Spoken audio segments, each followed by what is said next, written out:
Good evening, I'm Ces Orenia Drilon. I'm Pauline Verzosa. And I'm Sean Yao. The big stories tonight, the flood control probe and prosecution on a roller coaster this week. No other players in jail as promised, but more cases are filed and state witnesses lined up. And then there's the president himself finally saying what will eventually become of the ICI. It's been an eventful few days as well for the missing Sabongeros case. One more court issues fresh arrest warrants, but the alleged mastermind, businessman Atong Ang, has no plans of coming forward just yet. And they are two of several names who figured in the headlines this week. Later, we speak to Palace Press Officer Undersecretary Claire Castro and former PNP Chief, now MMDA General Manager Nicolas Torre III. The Office of the Ombudsman determined that there exists probable cause to file criminal charges. It all depends on the work that ICI still has in front of it. So the work is done. Kung naibigay na lahat ng information sa DOJ at saka sa Ombudsman, then the focus now of the investigation will go to the DOJ and the Ombudsman. But they really are coming towards to the end. Lahat ng kailangang imbestigahan na nila. The last 4 months have seen the Independent Commission for Infrastructure investigate and recommend at least 8 cases connected to the flood control scandal. Now, President Bongbong Marcos says the commission's work is almost done. He made this assessment when asked about the ICI's fate. It depends on how much work they still have left. Kung matapos na yung trabaho nila, we will see what they can do next. But they really are coming towards to the end. Lahat ng kailangang imbestigahan na nila. Again, it all depends on the work that ICI still has in front of it. Pag kailangan pa, then we will. But if the work is done, kung naibigay na lahat ng information sa DOJ at saka sa Ombudsman, then the focus now of the investigation will go to the DOJ and the Ombudsman. Initially, the ICI was formed, as its name suggests, to look into anomalies in the government's infrastructure projects. So far, the panel has flagged 400 alleged ghost flood control projects. In a statement released today, right after the president's ambush interview, the ICI said it has managed 8 referrals to the Ombudsman for legal action, 3 of which have now been filed in court and led to the arrest of 16 individuals, including contractor Sara Diskaya. The ICI also admitted it is now unable to resume its functions with only its chairperson, Justice Andres Reyes, left. Commissioners Babe Sing Son and Rosana Fajardo resigned right before 2025 ended. The ICI is now in the process of consolidating accomplishments from September 11 to December 31, 2025. This report will be submitted to President Marcos as he determines the next steps for the commission. The ICI's probe only involved flood control projects. What about other government infrastructure projects such as roads, bridges, and buildings? Well, that could be covered by the Independent People's Commission Act, which would create a permanent version of the ICI. Its fate, however, lies in the hands of Congress. Now on to another story. Congressman Leandro Leviste has filed a cyber libel case against Palace Press Officer Undersecretary Claire Castro. This is over the lawmaker's renewable energy business. Leviste filed the lawsuit before the Regional Trial Court in Balayan, Batangas, where he represents the 1st District. He said the remarks aired in Castro's vlogs contained misleading claims about the condition and ownership of his solar power ventures and found repeated references to him unfair. The neophyte legislator tagged as libelous Castro's supposed claims that he sold a company that held a government franchise, which is against the law. The company in question is SP New Energy Corporation, which Leviste claimed to have divested from before assuming office in the 20th Congress. And to be clear, SPNEC is a separate corporate entity from Leviste's Solar para sa Bayan, which secured a 25-year fresh franchise back in 2019. Sila po ay nagpahayag tungkol sa akin Kaya ngayon po ako po ay sumasagot. At kaya po hindi namin ngayong araw sinasampahan kay Yusek Claire Castro ang isang criminal case dahil sa tingin ko mananalo tayo pero maaawa naman po ako kay Yusek Claire Castro kung siya po ay kaagad makulong. Sa tingin ko po ang ating unang hakbang ay isang civil case. At ito po ay for 110 million pesos in damages na sa tingin natin po we will win po this case. This is a directed and targeted attack to destroy the reputation of a legitimate government critic na nakakasakit na ang kanyang mga expose laban sa Pangulo in the exercise of his duties as an elected public official at membro ng lehislatura na ang role po, ang primary role ng lehislatura in making laws is to safeguard public funds. And joining us tonight to talk about this libel case and other issues is Palace Press Officer Undersecretary Claire Castro. Welcome back to The Big Story, Yusek. Yes, good evening, ladies. Good evening to your viewers. Yusek, parang madami kayong nakasagutan this week. Marami. Marami. Isip ko. Isa-isahin natin. Unahin natin si Congressman Leviste who's filed a libel complaint against you. Ano po ang sagot ninyo dito? Actually, nagtataka ako nagtataka ako ladies, na hindi sa akin kasi nag-start ang news na ito. We can still remember na it was Ombudsman Remulla who stated that in his own program sa executive session. At syempre naging part ito ng mainstream media, naging part ito ng news. Hindi lang sa mainstream, pati sa SOCMED, naging news siya. So as having this YouTube channel, na in-explain ko yung mga legal implications ng isang public servant na mayroong kumpanya na maaari may conflict of interest, ito yung in-explain natin. And hindi sa atin ang galing na nagbenta siya ng isang kumpanya na mayroong franchise.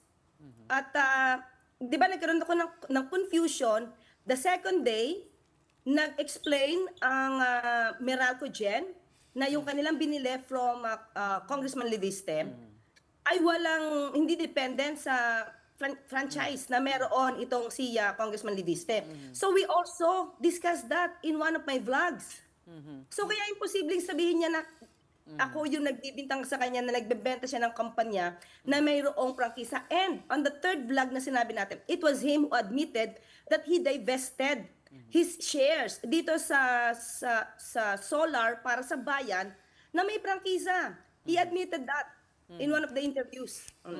So bakit ang pinagkakatakahan ninyo, bakit kayo lang ang zinero in ni Congressman? Yes, oo, nagtataka tayo dahil pag ako'y nagko-content, actually says, ladies, hindi ito sa briefing. This is my part of my vlog. Oo, one of my contents na ang tinitake up ko lang is the news. Actually, meron ako sa inyo. Meron kayong isang topic na diniscuss ko din about Congressman Leviste, about the Leviste files.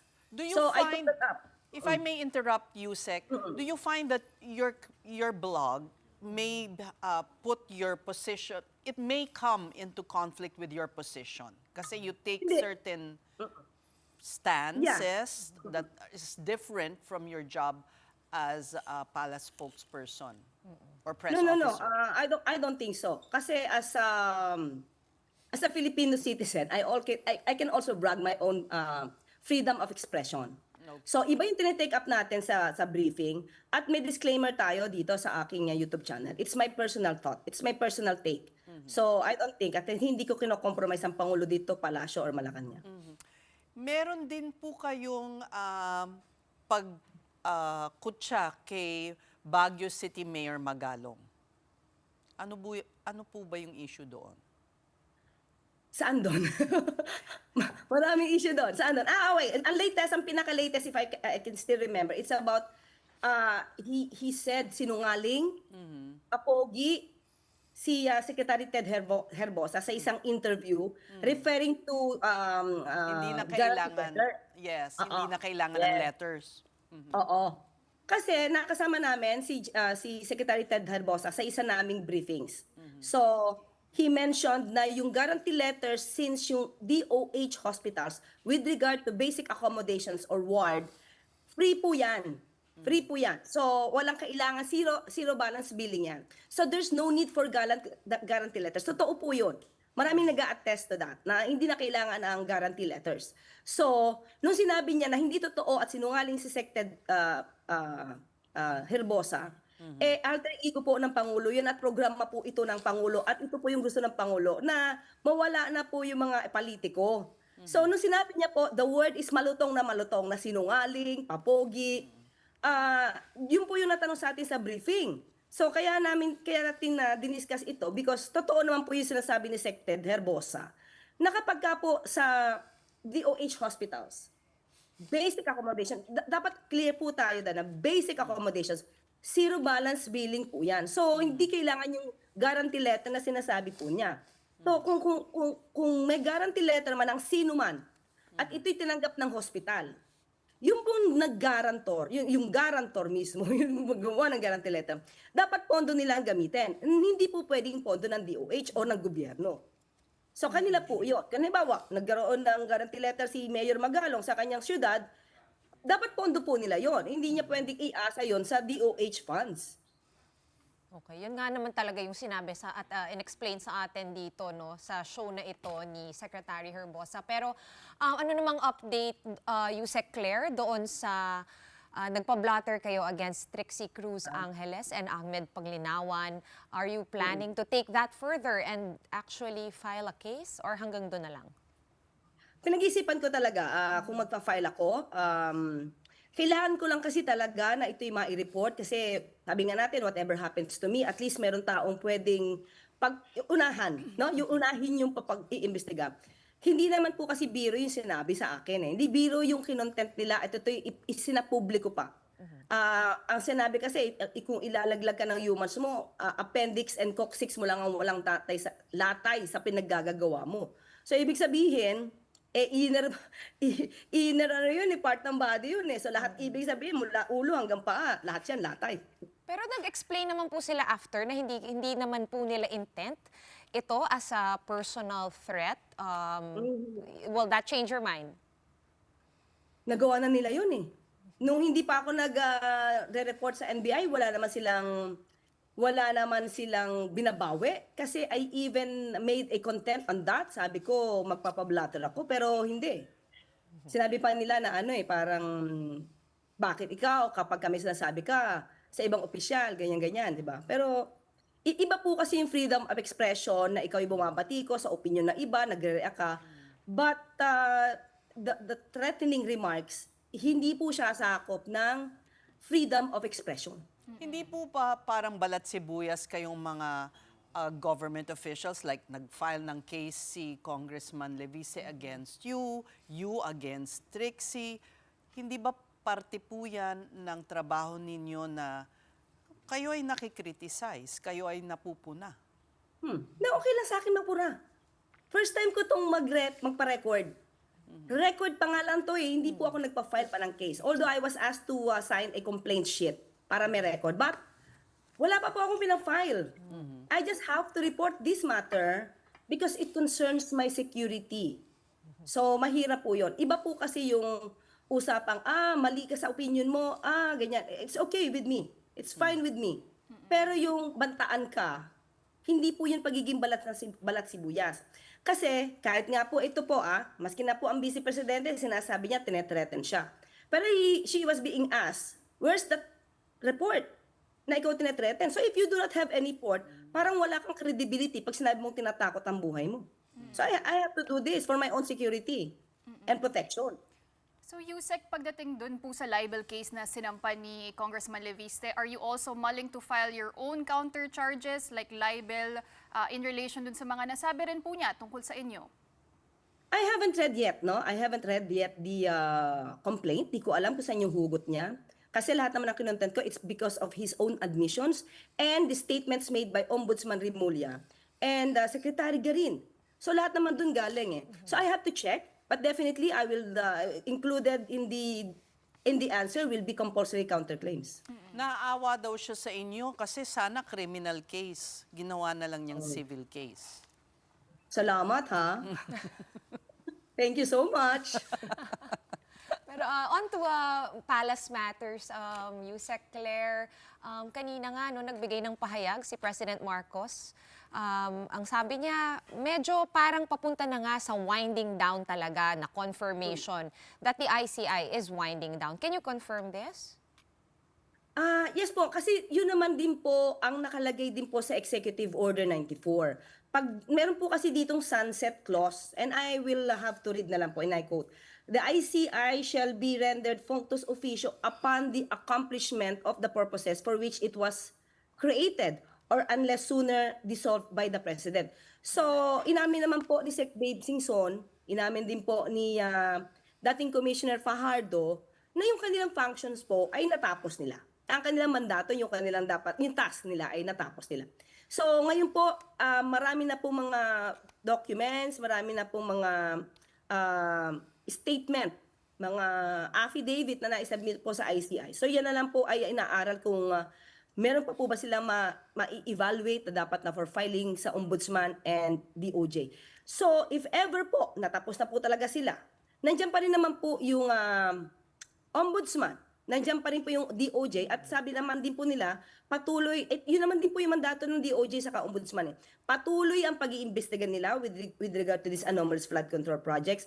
At ang ICI po is just a fact-finding committee na kumbaga pang-umpisa, at kung nag-gather naman yung mga importanteng documents, then nakaalagwa na po para mas mapabilis lang po yung trabaho ng Ombudsman at ng DOJ. Actually, Yusek Claire, the resignations preceded this sunset clause that you are talking about. Kasi talagang parang naunahan na si Pangulong Marcos eh. Wala nang tao sa ICI. Talagang yun ang magiging katapusan niya. Not because he himself said that that it has accomplished its task. It was actually, well, the spate of resignations.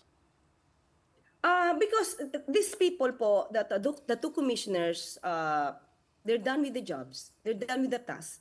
So, hanggang doon lang po sila. Kung ano man po ang magiging kahihinatnan po ng ICI sa ngayon, kasi ngayon pa naman po ay nagtatrabaho at hindi pa naman po pinapahinto ng Pangulo, hindi pa po pinapahinto. According to the press release po ng ICI, they will give a report to the President para po malaman din po nila what will be the next move.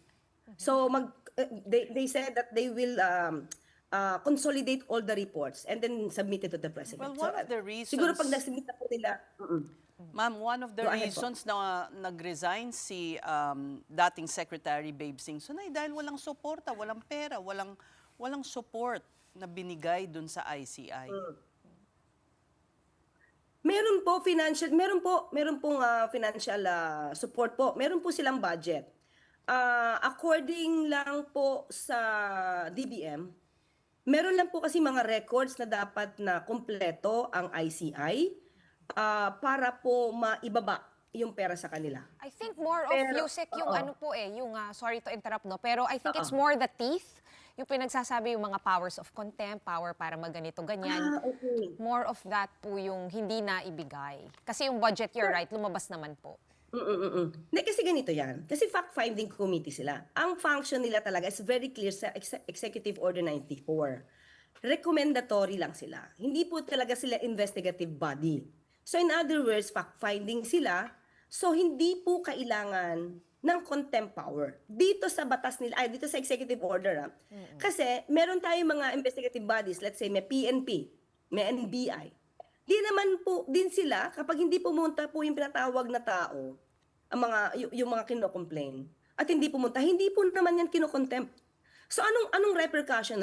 What will be the consequence of not attending the hearing made through subpoena? So sa NBI at police, ang mangyari lang po, ipa-file yung case. So, sinong lugi? Hindi po ba yung taong pinatawag? Kasi hindi ka nadinig eh.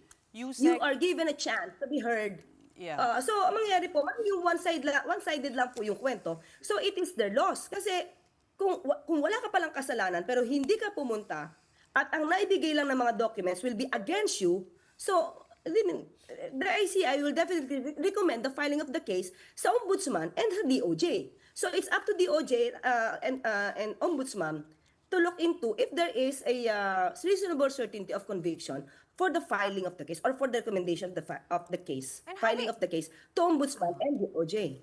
Having said that, is it safe to assume then na walang gaanong extreme support coming from Malacanang dun sa pagsasabatas ng ICAIC or nung isang commission? Or does... Meron po. There is. It was announced even before that this is one of the priority bills ng Pangulo. So, kaya nga po ngayon, as of now, wala pa namang gap kasi nandiyan ang Ombudsman, DOJ, nandiyan ang ICI. So, pag nagawa na po ito na yung commission, independent commission, sa batas po, suportado po yan ng Pangulo. But Yusek, is the President actively searching or speaking to anyone to replace itong sila Commissioner Singson and Fajardo? Wala pa pong naibabanggit sa akin. Wala pa pong naibababang impormasyon po patungkol po dyan sa akin. The reason po we're asking this, Yusek, is dito mapapakita kung talagang may appetite ba ang Pangulo na habulin tong mga nagkasala. Para kasing wala based on what's been happening. Yung kulang sa support, nag-resign, wala pa naman talagang malaking kaso na na-file. So talaga bang may intensyon ang Pangulo na habulin tong mga to? Parang wala pa kasing nangyayari. Marami na po nangyari. Siguro yung iba hindi lang po nakikita. It was created, Executive Order 94, it was created, the ICI was created September, October, November, December, 3 months. Meron na po napakulong. Meron na rin po mga assets na fees. May kaso sa BIR. May mga sasakyan na naibenta sa customs. So in other words, porsigido po ang Pangulo para mapanagot ang dapat na papanagot. Ang problema kasi doon po sa iba, hindi nakikita yung ibang nangyari na. Ang lagi nakikita siguro ang thinking nila dapat si senador, si congressman, si secretary, dapat ito ay may warrant of arrest na. Pero hindi po yan yun eh. We have to look at the bigger picture. Marami pong involved dito. Kasi at for marami instance pong po, nangyari. ang passport ni Saldico, ang tagal bago kinansela. Ngayon lang nag-a-announce na may mga kakausapin ng Portugal, ang United Nations, etc. etc. Si Manny Bonoan, nandyan pa abroad. Okay, I have to explain on that. Sige po. Kasi when you file po kasi a cancellation of the passport, dapat po ay may warrant of arrest na. Di ba po? So nagkaroon ng warrant of arrest. Then after that, the prosecutor will ask that the passport be cancelled by the court. By the court. So hindi na po ito sakop ng Pangulo. Pati po yung pag-i-issue ng warrant of arrest, hindi po yan sakop ng Pangulo. Judiciary po yan. So yung parte po ng Pangulo with regard to the executive department on the part of the DPWH, it filed several cases. ICI recommended several cases. So pagdating po sa Ombudsman, we cannot dictate kay Ombudsman because that's independent body. So we have to do this due process. So kahit sabihin natin ang tagal ng pag-cancel ng passport, no, it's not up to us. It's up to the court. So pagka-cancel na po ng passport, then that's the time na maaari siya ma-consider as fugitive, and then that's the time that we can coordinate with the Interpol. Yusek, pagdating po doon kay Zaldico, actually some lawyers pointed out na isa sa pwedeng gawin ni President Marcos ay ang presidential intervention or yung direktang pakikipag-usap sa head of state ng Portugal. Is that something na pinag-aaralan na po ni Pangulong Marcos? Kasi mas mabilis din daw po yun kesa sa mag-request pa ng extradition treaty. Yes, actually, ang utos talaga ng Pangulo kay Secretary John Vic ay gawin lahat ang remedyo para mapabalik si Zaldico. And one of that is, nag-file na sila. They already filed an application or petition dito sa Interpol for red notice. So they are just awaiting for that. No? They are just awaiting coordination with the Interpol. So sa akin sa akin palagay, pakikipag-cooperate and coordinate with the Interpol, yun ang pinakamabilis. But inaaral pa po yan kasi yun naman po ang gusto ng Pangulo, mapabalik si Saldico ng mas mabilis. Yusek, speaking of Secretary John Vic, mabilisan lang. I'm sure na tunugan ninyo, no, yung nagpa-press con siya, sinabi niya may nag-attempt mag-bribe sa kanilang magkapatid na si Ombudsman Boying ng 1 billion pesos. Supposedly, sinabi na raw niya kay President Marcos kung sino daw po ito. Ano po yung planong gawin ng palasyo about this? Because this is also, I think, part of the whole flood control scandal, broadly speaking. Well, kung ako po, wala akong personal knowledge kung nakwento niya to or what. But whatever happens po, ang isang public servant, dapat manatili at loyal sa kanyang trabaho. Manatili at loyal sa konstitusyon. Manatili at maging loyal parati sa batas.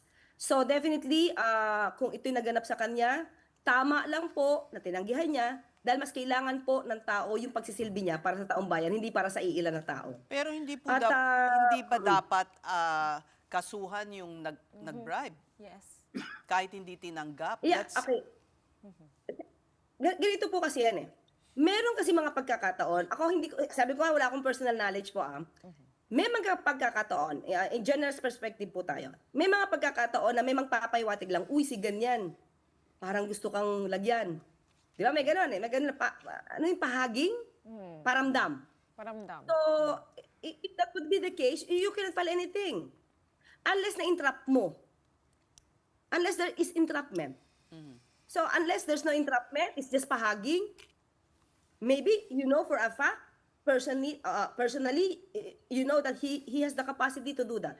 Pero yung solid ground or solid evidence to file a case against that guy, mahirap. So, dapat, madidismiss lang po yun. Kasi, sabi Siguro nito, payuhan nyo next time si Secretary na i-entrap niya. Hindi ba? I mean, what's the point of sharing this information if, you know, what maybe for? he just wants to know and wants to share to the people na hindi nabibili ang mga opisyal ng kasalukuyang gobyerno sa pamumuno ni Pangulo Marcos Jr. I think yun ang gusto niya palam. Marami dyan, bilyones. But we remain loyal to our job, we remain loyal to the Constitution and to the law. All right. We thank you so much for coming to the show on a Friday evening. Always a pleasure having you with us, Palace Press Officer Yusek Claire Castro. And in other news, House Deputy Speaker Ronnie Puno is planning to submit a tweak complaint against Cavite Representative Kiko Barzaga. And this time around, Puno says he will recommend the neophyte congressman's expulsion. Back in December, Barzaga was meted a 60-day suspension following an ethics complaint over malicious posts on social media. Despite his suspension, Puno said that Barzaga continued with his defamatory posts, such as the one about the late Congressman Romeo Acop and his accusation against his fellow NUP or National Unity Party members. Barzaga's now deleted post claimed that NUP members accepted bribes from businessman Enrique Razon to shore up support for former Speaker Martin Romualdez. Razon has since sued Barzaga for 2 counts of cyber libel and is asking for 110 million pesos in moral and exemplary damages. Hindi talaga ito behavior ng tunay na mambabatas eh. Parang naging laro-laro na lang. So I think it demeans the House to have somebody like him there. So baka naman the House will consider expelling him na lang para wala nang ganyan na problema. Kasi it doesn't look as if there's going to be any end to this problem unless he is removed. Meanwhile, Congressman Puno does not see ouster moves against President Bongbong Marcos prospering. He believes an impeachment complaint will not get the needed support of at least 1/3 of the House of Representatives. I would like to see what complaint they're going to bring up, but I really am very skeptical that they'll be able to come up with anything credible. We're just gonna take a quick break, but coming up, the Office of the Ombudsman charges former Senator Bong Revilla and a few more people over a supposed ghost project in Bulacan. We have that and other developments in the flood control scandal. The big story returns. Keep it here on One News.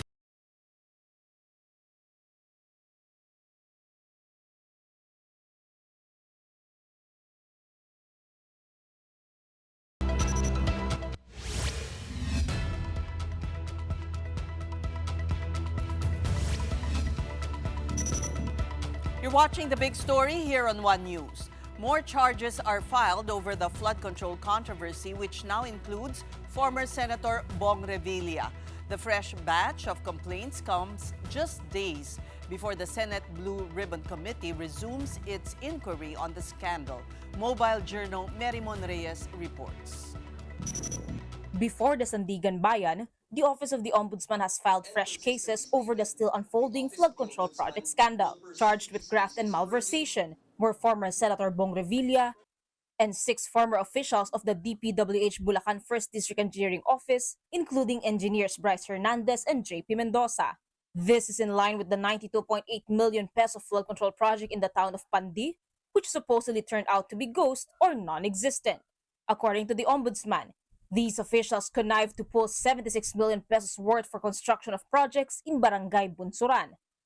The project was even declared completed. Following an exhaustive investigation in collaboration with the Department of Justice involving the examination of voluminous documents, conducting field verification, and assessment of sworn statements from community witnesses, the Office of the Ombudsman determined that there exists probable cause to file criminal charges. Thereafter, to facilitate the release of the entire project cost, the respondents are found to have falsified accomplishment reports, issued fraudulent billing documents, and endorsed disbursement vouchers. The case will now be raffled off to determine which of the 7 anti-graft courts will handle the case. The Ombudsman is appealing to the Sandigan Bayan to get this done immediately, as the non-bailable malversation case recommended by the Ombudsman, coupled with an arrest warrant and whole departure order, shall ensure all of those implicated will be held to account. In another development, Senator Jinggoy Estrada was spotted at the Sandigan Bayan on Friday, January 16. He submitted travel compliance documents for trips to Japan, Norway, and Austria, which he requested last year. The lawmaker is required to do this since he has a case pending before the anti-graft court over the pork barrel scam. Estrada is also being tagged in the flood control scandal, but no case has been filed against him yet. Meanwhile, Senate President Tito Soto is yet to decide on the custody of dismissed District Engineer Henry Alcantara. Alcantara, whose license was also recently revoked, is in detention at the upper chamber after being cited in contempt last year by the Blue Ribbon Committee. Alcantara has been admitted this week to the Witness Protection Program, along with contractor Sally Santos and former public works officials Roberto Bernardo and Gerard Opulencia. The investigating panel led by Senate President Pro Tempore Ping Lacson resumes the inquiry on anomalous infrastructure contracts on Monday, with several personalities subpoenaed for it. The list includes the still missing former Congressman Zaldico. Former DPWA Secretary Manny Bonoan will not be able to make it to that hearing though. According to Philippine Ambassador to the U.S. Jose Manuel Babe Romualdez, Bonoan has asked for an extension of his stay in America. The former Public Works chief said his wife's operation has been delayed, although they flew out from the Philippines back in November yet. Romualdez said Bonoan promised to fly back to the Philippines by February 15. There's an immigration lookout bulletin order against Bonoan, and while he is not forbidden to leave, authorities are strictly monitoring his trips. The most important thing is that he is willing to go back to the Philippines, and or if he needs to testify, he can testify. According to him, he's willing to testify in any other form through the internet, yung Zoom siguro, I guess. Nasa Senate kung anong gusto nilang gawin, at of course ang ating our consulate and our embassy here in Washington is prepared to do whatever any of our government institutions want us to do. Senate Blue Ribbon Committee Chairman Ping Lacson has not yet said if he will allow Bonoan to attend via video conferencing. Lacson had earlier said that Bonoan deliberately sent Malacanang incorrect grid coordinates of flood control projects, and he wants that explained during the January 19 hearing. Kapatid Mobile journalist Merimon Reyes, we are One News. And also mentioned in the flood control scandal issue was a former PNP chief. He supposedly tried to get a potential primary witness under custody. Let's ask him about that and other matters. Welcome back to The Big Story, General Nicolas Torre III, who is now MMDA General Manager. Good evening, sir. Good evening, ma'am, and good evening, moms, and good evening to all your viewers and listeners. We know you've answered this already about your meeting with Yusek Bernardo, but let's get it out of the way before we ask you about traffic and all the other concerns we have as commuters. Will you be appearing before the Blue Ribbon Committee about this matter, sir? I haven't received any subpoena from the Senate, ma'am. But once and for all, how did you really offer to take Yusek Bernardo under your custody? I was very surprised when that issue came out because it happened last year, October 9. I recalled in my calendar, October 9. A priest that I respect called me and asked for my help in securing a witness. He said a witness was very vital who asked for their, who sought for their help in securing himself. So since they don't have that capability or for whatever reason, they contacted me, he contacted me, and we had a meeting. And in that meeting, I saw Yusek Bernardo together with his 3 children, 1 female and 2 male children, and grown-up children, I would like to qualify that, and with his lawyer. And my first instinct, of course, is to say that, how can I protect you? I'm not a chief PNP. I myself don't have a job right now. I don't have the resources. I don't have the personnel. I don't have the authority. So better go to the WPP or the Witness Protection Program because that is the proper agency that can give you that security that you're looking for. Because if you're afraid of your life, then WPP is the place. You didn't refer Yusek Bernardo to any to your colleagues in the PNP to protect him? Wala po kayong refer sa kanya? I don't think that I have that power. I thought that I don't have that power and influence anymore. And considering that he's a very controversial person, I don't think that it will be appropriate for me to refer him to somebody in the active service. Were there any other witnesses or any others involved in the flood control controversy that sought your help? Only Yusek Bernardo, ma'am. Oh, not Yusek Bernardo, only the priest whom Yusek Bernardo approached. In that meeting, General, did he explain why he was seeking sanctuary? Did he receive threats during that time? I think, if I recall it right, there was this series of affidavits that is being demanded of him, and he's saying that he just want to opt out, which I told him that, well, it's your decision, but I think the best protection that you can get is from the Witness Protection Program. And I would like also to state, I just remembered it now, that towards the end of our conversation, because it's just a very brief conversation, he told me that he is seeking medical checkup for 2 days in the Asian hospital, and that will be before he makes the final decision on whom to get protection from. And that was the last time that I heard from him. And the next thing that I know, that I heard in the papers, I read in the papers that I think he followed my advice and sought the WPP. So you're happy na you gave sound advice and he took this? I don't think that I'm the only one who gave him that advice. I think the priest friend who referred him to me given him the same advice. I recall, General, that there was also this rumor that you had taken former Marine personnel who became a security aide of, I think it was Zaldico. Orly Gutesa? Yes, Orly Gutesa. yes. Pero that was not true. Well, again, to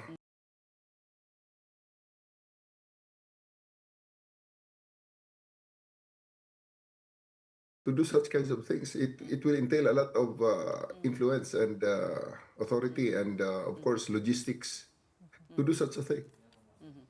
All right. So Shall we move on? you will appear before the Blue Ribbon if they subpoena you. I think I cannot. I think I cannot excuse myself if the Senate summons me. All right, so let's go to MMDA matters. um, will you be conducting or supporting a full audit of MMDA projects? Baka may makita po kayong mga anomalies from previous terms? I think it is in the purview of the power of the chairman. I'm just the general manager, basically the chief operating officer, if you will compare me to private companies. So there's the chairman and the vice chairman, the assistant chairman, who is on top of the hierarchy. So I think it's in the purview of their powers. Okay. Yeah, but what kind of GM will you be? Because I've been seeing a lot of hopes and the mga wish po, no? Now that you're the MMDA GM, sana daw huliin yung mga ganito, huliin daw sana yung ganito-ganyan sa mga kalsada. What's your priority, sir, now that you are in the MMDA? Sometimes, sa mga ganyang mga tanong, ang gusto ko na lang, tanong nila sa akin, yung flood control na lang. Kahit na wala akong alam, palagay ko makapaghanap pa ako ng sagot. Pero sa mga tanong nyo, kung anong problema natin dyan sa traffic, parang wala rin ako may sagot. But seriously speaking, in the past few days, this is my second week. This is my full second week. And we are doing some things, some experimenting. Today, this coming Sunday, yung Quezon Avenue naman na corner the Trump ng Skyway ang ating titingnan. Pero sa ngayon, ang natapos na natin, the third day na ng ating experiment, sinorted natin ang bus lane barriers dyan sa northbound lane ng EDSA after ng SM Mega Mall. Merong pa-exit dyan na galing sa Bank Drive ng mga sasakyan, nagkukos ng traffic dahil nag-constrict din on the left side. If you're facing north, ang left side yan, nag-constrict ang bus lane sapagkat ongoing ang the construction of the carousel is ongoing. So they have heavy equipment in the place, so they have to take some lanes of EDSA. So we shortened the bus lane barrier so that those cars going left to Green Hills can already position themselves and take the flyover when they reach the flyover at the EDSA Ortigas intersection. Okay, that is the bane of my existence because it really is a bottleneck, but also yan yung pain point rin yan ni Sec Vince, di ba? Yung masikip kasi yung daanan dun sa MRT, yung hagdan dun sa may ADB. What are your plans for commuters, for pedestrians? Sir, I think yun yung mga taong maasa po sa inyo kasi daw po kamal na kamay na bakal, no, si General Torre. I-advertise ko ang Facebook ko. They can follow my Facebook because I'm posting things there daily together with the MMDA Facebook. May mga images and videos from the command center na pina-flash namin doon para we can inform the public kung ano ang mga ginagawa ng MMDA, mga minute changes muna. Tinitingnan natin minute changes. Yung southbound lane, for example, yung after ng Camp Crame, may konting bottleneck dyan na nagagawa after nung Connecticut because of the cars exiting Green Hills and through Connecticut dyan sa may gasolinahan. So again, we shortened also the bus lane barriers so that lumuwag ng konti ang kalsada so that all those cars going left to Ortigas can already position themselves and it will make the flow a little bit faster. And general, ang problema kasi talaga, no, especially along EDSA, is the volume of cars and vehicles. Are you studying making any changes doon sa number coding scheme? Wala pa sa the changes in the number coding scheme is not yet on the table. This coming 22nd of November, of January, this 22nd of this month, I am set to meet with the National Center for Transportation Studies of the University of the Philippines. Kaya sabi ko sa kanila, hahanapan natin ng solusyon ito. Pag hindi na natin hahanapan ng solusyon ito, palagay ko wala ng solusyon ito. Kayo na ang pinakamagaling dito eh. Ito na yung UP National Center for Transportation Studies. So, medyo naghahanap na tayo ng lifelines sa mga experts talaga. So, we're also using the visual simulators na meron ang MMDA ngayon. Kaya kung may mga changes kami dyan na ginagawa, sinasimulate muna namin through computers using the data like the vehicle counters in the specific roads that we are studying para bago natin i-implement medyo may visualize na natin at may in-expect na tayong outcome. At pag ang outcome sa ground ay the same with what the computer generates, then we'll make it maybe permanent. So there are naman small things that can be done to ease the pain that commuters are going through. Yeah. Kaya medyo site-specific muna kami ngayon. Tinitingnan namin muna yung mga eksaktong mga yung headaches. Ayan, yung nakikita yata, sinushow nyo yata yung EDSA ba yan? Kasi sa EDSA talaga is the main artery of Metro Manila. Kaya pinofokusan natin dahil pag mapaluwag natin ang EDSA, it is expected also na luluwag din ang iba pang mga tributaries niya, mga intersections niya. So ano po kaya ang katangian na dala ninyo na makaka-improve sa MMDA po? Kaya sabi ko, minsan flood control na lang parang ganyan Hindi ko alam kung anong dala ko ritong katangian, pero well, nakikita ko naman may encouraging remarks naman sa Facebook sa ating mga post ngayon at may mga suggestions, kumukuha tayo crowdsourcing ang ginagawa namin ngayon, pinapakinggan natin ating mga kababayan sapagkat I believe na the information is out there on the ground of the people actually walking the streets whose face is really literally is covered with sweat, blood and tears sometimes, and alikabok and the pollution na nakikita natin. So crowdsourcing, we are trying to be very, very sensitive to the plight of our people at doon natin sinisimulan ang paghahanap ng solusyon sa kanilang mga nagpapahirap sa kanila. All right, we thank you for talking to us, former PNP Chief and now MMDA General Manager Nicolas Torre III. In other news, another arrest warrant has been issued against businessman Charlie Atong Ang over the missing Sabongeros case, this time by a court in Batangas. The Lipa Regional Trial Court Branch 13 issued a non-bailable warrant for kidnapping with homicide. This comes days after a separate court in Laguna also ordered Ang's arrest along with several others. Meanwhile, 3 police officers previously under restrictive custody were formally arrested and are now among additional suspects facing charges in the case. The National Police Commission has also recommended the dismissal of former CIDG Brigadier General Romeo Macapas for alleged obstruction of the investigation. Authorities are still looking for Ang, who's now considered one of the country's most wanted. It does not stop us from implementing yung warrant of arrest. Priority target siya. It's a priority target. The CIDG has launched 24/7 hotlines to receive tips that could lead to the businessman's arrest. Wanted posters are now also posted nationwide. Interior Secretary John Vic Remulla earlier announced a 10 million peso reward for information leading to Ang's capture. And in other news, state volcanologists are warning communities in Albay of possible lahar around the Mayon volcano as Tropical Storm Ada brings heavy rainfall over there. PHIVOLCS says intense to heavy rains of up to 200 millimeters are expected and could trigger mud flow and river flooding along major channels on Mayon's southern and eastern slopes. The agency warns that loose volcanic debris from recent eruptions may be remobilized, producing fast-moving and potentially hot lahar that could cause serious injury. Areas at risk include parts of Daraga, Legazpi City, and Santo Domingo, with downstream communities also vulnerable to flooding, burial, and washout. With this, PHIVOLCS urged local government units and residents to closely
billion pesos.